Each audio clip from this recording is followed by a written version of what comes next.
Teie teaduslike keeleuuringute huviväli ongi keskendunud laste keelekasutusele ja esimese keele õppimise ja selle kujunemise mõjule inimese edasises arengus. Et kirjeldage palun täpsemalt, mis need tulemused täna on? See on väga lai teadusvaldkond. Hästi raske on seda ühe lausega kokku võtta. Aga mida ma olen uurinud, on see, kuidas Eesti laps omandab grammatika näiteks. Sealt tuleb selline põhiline uurimistulemus ehk see, et meil ei maksa oma 14 käändega võõramaalasi hirmutada ja öelda, et me oleme nüüd jube erilised ja meil on väga raske keel. Tegelikult, nagu laste omandamine näitab, lapsed omandavad käänded väga varakult, sest neid on vaja, neid on lihtsalt vaja. Ja grammatika omandatakse eesti keeles nii, et 3. eluaastaks on tuum käes, see, mida tavasuhtluses vaja läheb. Hiljem tulevad mõned teised kategooriad, ütleme, see meie tore kaudne kõneviis, ta olevat olnud. Mitte igas keeles ei ole sellist kõneviisi üldse. See omandatakse üsna hilja. Eesti lapsed hakkavad aru saama alles 9-aastaselt, mida see tähendab. Et see lõpp sõna lõpus tähendab, et inimene, kes räägib, ei ole seda mitte ise kuulnud, ta on seda kellegi teise käest kuulnud ja see ei ole võib-olla päris tõsine info. Ja oleme vaadanud ka sõnavara, oleme vaadanud tuletussüsteemi omandamist ja näiteks hiljuti koos doktorandiga seda, kuidas Eesti lapsed jutustustes viitavad eri tegelastele.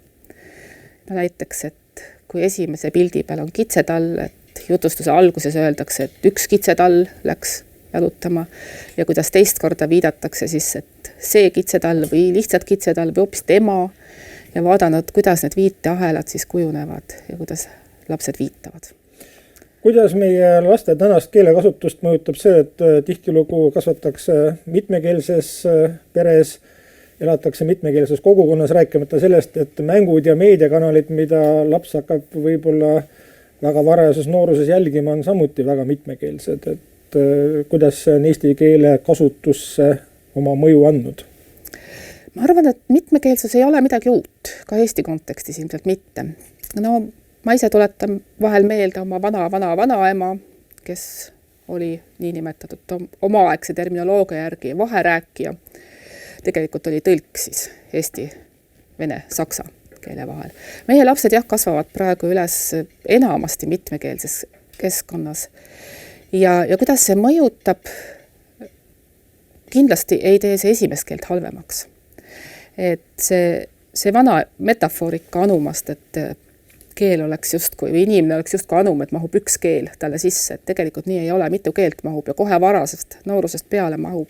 Ja mida varem need keeled tulevad, seda parem on, seda kergemini laps omandab, sest laps ei karda eksida nagu täiskasvanu.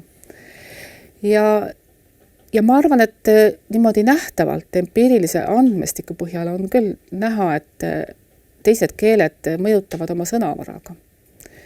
Teised keeled, teised ajad, ütleme, kui 20 aastat tagasi emakeele seltsi emade koostatud lastekeele päevikutest tuli välja, et laste esimesed sõnad olid kas auto, no mõnel juhul ema, siis tänapäeval see enam nii ei ole. Auto ei ole enam huvitav. See on lihtsalt üks vahend. Ja tänapäeva laste varase sõnavara hulgas võib olla näiteks Dropbox. Ja see on ka täiesti normaalne.